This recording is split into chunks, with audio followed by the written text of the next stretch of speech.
Courtney Cox had barely settled into her chair when Sunny Hostin fired the first shot. No warm-up questions about her latest project. No pleasantries about how great she looked.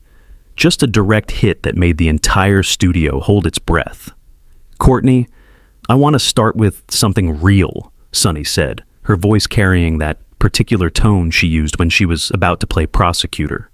"You've been very open about regretting your cosmetic procedures, about having fillers dissolved and trying to look more natural. But isn't that just another form of privilege? You got the work done when it benefited your career, and now you get praise for undoing it. Meanwhile, regular women are still being told they're not enough." The View audience went silent. This was not the Friends reunion conversation anyone had expected. Before we dive into what happened next, make sure to subscribe and drop your thoughts in the comments, because this confrontation is about to get intense. Courtney's smile, the one that had graced magazine covers for 4 decades, flickered, but didn't disappear. She was a professional. She had been doing this since Sunny Hostin was still in law school. But there was something in her eyes that suggested this wasn't going to be a typical interview. "That's an interesting way to start a conversation, Sunny," Courtney replied, her voice measured. "I've been honest about my journey with cosmetic procedures because I think honesty helps other women. I made choices I regret. I've talked about why. I'm not sure how being open about mistakes is a form of privilege. But that's exactly my point," Sunny pressed, leaning forward with the intensity of a cross-examination. "You had the privilege of making those choices in the first place. You had the money, the access, the ability to try things, and then undo them when you decided you didn't like the results. Most women don't have that luxury. They're stuck with whatever they can afford, or they're stuck with aging naturally while being told they're invisible." The accusation hung in the air. Whoopi shifted in her chair. Joy watched with unusual silence. Sarah seemed to be calculating whether to intervene. "You're right that I've had access that many women don't have," Courtney said slowly. "But I'm not sure what you want me to do with that observation. Apologize for having a career that paid well? Stay silent about my experiences because other people can't afford the same options? How does that help anyone?" Sunny wasn't backing down. "What would help is if actresses like you were honest about the pressure instead of pretending it's all personal choice. You didn't get fillers because you woke up one day and thought it would be fun. You got them because Hollywood told you that you weren't allowed to age. And now you're being celebrated for going natural, as if that's not just another performance for a different audience." The word performance seemed to strike something in Courtney. Her posture changed almost imperceptibly, straightening with a new tension. "Everything is a performance to you, isn't it, Sunny? Every choice a woman makes has to be analyzed for hidden motives. I can't just be someone who made mistakes and learned from them. I have to be either a victim of the system or a perpetrator of it. There's no room for me to just be a person trying to figure things out like everyone else." "I think there's plenty of room for nuance," Sunny replied. "But I also think celebrities have a responsibility to be honest about the systems they participate in. Friends ran for 10 years and had almost no diversity. You made millions from a show that pretended New York City was entirely white. Have you ever really reckoned with that?" The pivot from cosmetic procedures to Friends' lack of diversity was sharp and clearly calculated. Courtney's eyes widened slightly at the sudden shift. Friends was created in 1994. It reflected the television landscape of its time. Could it have been more diverse? Absolutely. Has the industry changed since then? I certainly hope so. But I was an actress on that show, Sunny. I didn't write it, I didn't cast it, I showed up and did my job. "But you benefited from it," Sunny insisted. "You became one of the most famous women in America from a show that excluded people who looked like me, and I've never heard you really address that. I've heard you talk about your face, your relationships, your friendships with your co-stars. But have you ever publicly grappled with the fact that your success came from a show that many people of color couldn't see themselves in?" Courtney was quiet for a moment, and when she spoke, her voice had a different quality, lower, more deliberate. "Sunny, I need you to understand something. I grew up in Birmingham, Alabama. I know what exclusion looks like. I know what prejudice looks like. I'm not going to pretend that my experience as a white woman is the same as what black women face in this industry or anywhere else. But I also can't retroactively make Friends into a different show than it was." She leaned forward, her intensity now matching Sunny's. "What I can do is support diverse storytelling now. What I can do is use whatever influence I have to advocate for change in the industry. What I can do is be honest about the limitations of the era I came up in without pretending I had the power to single-handedly fix them. That sounds like a very carefully prepared response, Sunny said with a slight smirk. The kind of thing a publicist might write. The accusation of inauthenticity seemed to push Courtney past some invisible threshold. Her voice sharpened in a way the audience had never heard from her. You want unscripted, Sunny? Fine. Here's unscripted. I'm 60 years old. I've been in this business since I was dancing in a Bruce Springsteen video as a teenager. I've watched the industry change, sometimes for the better, sometimes for the worse. I've adapted, evolved, survived in a business that throws women away the moment they stop being young and desirable. She paused, collecting herself, but her eyes never left Sunny's face. I've watched friends struggle with addiction and lose. I've watched talented women disappear because they refuse to play the game. I've watched men my age continue to thrive while women my age fight for scraps. And through all of it, I've kept showing up, kept working, kept trying to matter in an industry that would prefer I just fade away quietly. Her voice was rising now, carrying an edge that seemed to fill the studio. I've been picked apart for every choice I've made. Too thin, then too enhanced, then too desperate to look young, then praised for finally accepting my age. I've been analyzed, criticized, psychoanalyzed by people who have never met me. And now I'm sitting here being lectured about privilege by someone who doesn't know the first thing about what my life has actually been like. Sunny's expression hardened. I'm not lecturing you, I'm asking you to be accountable. Accountable for what exactly? Courtney's voice was quiet now, but somehow more powerful. For being on a successful TV show, for getting older in public, for making decisions about my own face that I later regretted? What exactly is the crime I'm supposed to be confessing to here, Sunny? The crime is pretending that your experience is universal when it's not, Sunny replied. The crime is accepting praise for your honesty while never really being honest about the systems that created the problems in the first place. Courtney laughed, but there was no humor in it. You want to talk about systems? Let's talk about systems. Let's talk about how this industry works for women. You hit 40 and suddenly you're only offered roles as someone's mother. You hit 50 and you're lucky to work at all. You do anything to try to stay relevant, to stay employed, to stay visible, and you're criticized for being desperate. You accept aging naturally, and you're praised by the same people who would never hire you looking your age. She stood up, and the movement commanded immediate attention. I didn't create that system, Sunny. I survived it. And survival in this industry means making compromises that people who've never been in it can't understand. It means doing things you're not proud of because the alternative is disappearing. It means constantly recalibrating who you are based on what the market will accept. Sunny stood as well, unwilling to cede the physical advantage. But that's exactly the point. You survived. Many women don't. Many women can't afford the procedures, can't afford to undo them, can't afford to opt out of the system because they were never really in it to begin with. Your survival story is interesting, but it's not relatable to most women watching. And what would make it relatable? Courtney asked. If I pretended I didn't have advantages, if I apologized for having a successful career, if I flagellated myself for every benefit I've received, would that make you feel better about this interview, Sunny? Would that give you the moment you're clearly looking for? The accusation that Sunny was performing for cameras seemed to land somewhere uncomfortable. Her expression flickered with something that might have been surprise or might have been anger. I'm not looking for a moment. I'm looking for honesty. You've got honesty, Courtney replied, her voice steady but fierce. You've got a woman standing in front of you who has been completely transparent about her mistakes, her regrets, her struggles with the pressure to look a certain way. What you don't have is permission to use my honesty as a weapon against me. She shook her head slowly. You know what I find fascinating about this conversation? You're attacking me for being privileged while sitting at this table with a television contract that millions of people would kill for. You're lecturing me about the struggles of regular women while wearing designer clothes and full makeup for the cameras. You're demanding accountability from me while never examining your own position in the very system you're criticizing.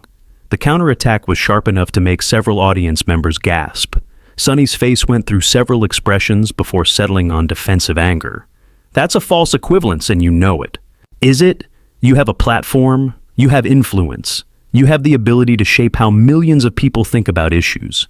What are you doing with that power besides tearing down women who've been in this fight longer than you've been on television? Sunny's voice rose. I'm having important conversations about representation and accountability. No, you're not, Courtney said firmly. You're creating controversy for ratings. You're using my face, my career, my choices as a springboard for whatever point you wanted to make before I even sat down. This isn't a conversation, Sunny. It's a prosecution. And I haven't committed any crime except being successful while female and aging while visible. Joy finally tried to intervene. Maybe we should take a step back and... No, Joy, Courtney said, her eyes never leaving Sunny's face. I think we should finish this, because I came here expecting to have a real conversation about my work, my life, my experiences. Instead, I've been ambushed by someone who seems to think that tearing me down will somehow lift other women up, and I'm not going to sit here and pretend that's okay. She turned to address the audience directly. I want to say something to everyone watching who has ever been made to feel bad about their choices. We're all just trying to figure it out. We're all making decisions with imperfect information and changing circumstances. Some of us have more resources than others. Some of us have advantages we didn't earn. But that doesn't mean our struggles aren't real. That doesn't mean our regrets aren't genuine. That doesn't mean we don't deserve compassion. Her voice softened slightly, but lost none of its power. I've made peace with my face. I've made peace with my age. I've made peace with the fact that I'll never look like I did when I was 30, and that's okay. What I haven't made peace with is the expectation that I should feel guilty for existing, for succeeding, for surviving in an industry that does everything it can to destroy women. She turned back to Sunny. You wanted honesty. Here it is. I'm tired. I'm tired of being analyzed. I'm tired of having every choice I make scrutinized for hidden meaning. I'm tired of being expected to represent all women while also being criticized for not being able to represent all women. I'm just one person, Sunny. I've done my best, and if my best isn't good enough for you, that's something you'll have to work out on your own. Sunny seemed to search for a response. I think you're taking this more personally than I intended. Am I? Courtney's eyebrow raised. You questioned my honesty. You called my openness a privilege that shouldn't be praised. You implied that my success was built on exclusion. You suggested that everything I've shared publicly is just another performance. And I'm taking it too personally? She gathered her composure with visible effort. Let me tell you something about being personal, Sunny. This face you're so interested in discussing, I watched it change in ways I didn't expect and couldn't control. I watched myself become someone I didn't recognize in the mirror, and when I finally decided to let go, to accept that I couldn't freeze time no matter how hard I tried, it was one of the hardest decisions I've ever made. Her voice cracked slightly, but she continued. Not because of vanity, because this industry had spent 30 years telling me that my value was tied to my appearance. Because I knew that letting go meant accepting that I might never work again. Because I was terrified of becoming invisible in a world that had only ever seen me as a pretty face with a sitcom role. The studio was absolutely silent now. Even Sunny seemed momentarily stilled by the raw emotion. I shared that journey because I thought it might help other women who were struggling with the same pressures. Not because I wanted praise, not because I was performing honesty for a new audience, because I remembered feeling completely alone when I was going through it, and I didn't want anyone else to feel that way. She looked at Sunny with something that might have been pity. But you've taken something that was genuinely vulnerable and turned it into an indictment. You've made my attempt at honesty into evidence of my privilege, and in doing so, you've made it harder for other women to be honest about their own struggles. Because who wants to share their pain when it's just going to be used against them? Sunny opened her mouth to respond, but Courtney held up a hand. I'm not finished. You brought up friends. You asked if I've grappled with its lack of diversity. Let me grapple with it right now, in front of everyone. Yes, the show could have been more diverse. Yes, I wish it had been. Yes, I benefit from white privilege in ways that I'm still learning to understand, but I also know that in 1994, when that show started, I was just an actress trying to get steady work. I wasn't in a position to demand changes to the show's makeup. I was grateful to have a job. Her voice grew stronger. Does that excuse the show's limitations? No. Does it make me personally responsible for them? I don't think so. But I've used the platform that show gave me to support diverse storytelling ever since. I've produced projects with diverse casts and crews. I've advocated behind the scenes for opportunities for people who don't look like me. That's what I can do. That's what I have done. And if that's not enough for you, I don't know what would be." She straightened her jacket, a gesture that seemed to signal the end of something. "I've spent 40 years in this industry. I've been married and divorced. I've raised a daughter. I've watched friends struggle and succeed, and sometimes both at the same time. I've learned that life is complicated and people are complicated, and reducing anyone to a single narrative does violence to their humanity." She looked at the audience one final time. "To everyone watching who has ever felt like they couldn't be honest about their struggles because someone would use it against them, I see you. To everyone who has made choices they regret and is trying to do better, I see you. To everyone who is just trying to survive in a world that seems determined to tear you down, I see you. We're all in this together, even when it doesn't feel like it." She turned back to Sunny one last time. "I hope someday you'll understand that calling out isn't the same as lifting up. That accountability without compassion is just cruelty with a better vocabulary, and that the women you're trying to speak for might just want someone to understand their struggles, not weaponize them against other women who are struggling too." And with that, Courtney Cox walked off the set of The View, leaving behind a studio that seemed to vibrate with the weight of everything that had just been said. The audience sat in stunned silence, processing what they had witnessed. A woman who had spent 40 years being America's friend, who had played neurotic Monica with such precision that people forgot it was acting, had just shown a side of herself that no script had ever called for. Sunny Hostin remained at the table, her expression difficult to read. Whether it was embarrassment or defiance or something more complicated, only she knew. But the other hosts were looking at her with something that wasn't quite approval, and the audience's silence spoke louder than any applause could have. What had started as an interview about a career had become something else entirely, a meditation on aging in public, on the impossible standards women face, on the way we turn every female choice into a referendum on feminism itself. Courtney Cox had come to promote a project and left having promoted something much more important. The radical idea that women deserve grace, even successful ones, even privileged ones, even ones who have made mistakes and talked about them publicly. The aftermath of that interview would spark conversations across social media and beyond, about who gets to speak for women, about the difference between holding people accountable and holding them hostage, about whether success should require endless apology or whether survival itself was worthy of respect. And somewhere in all those conversations, a simple truth emerged. Courtney Cox had spent 40 years being whatever the industry needed her to be. On that day, for those minutes, she had finally just been herself. And that self was far more interesting, far more complex, and far more inspiring than any character she had ever played.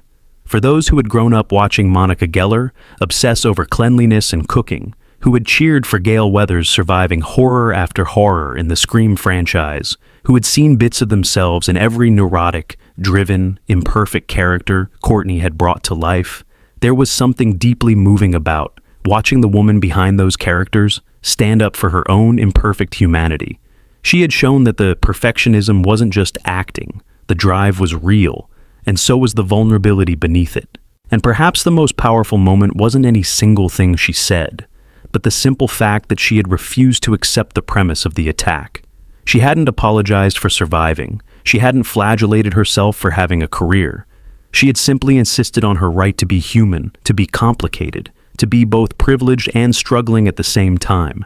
In a world that demanded women be one thing or another, Courtney Cox had insisted on being everything she was.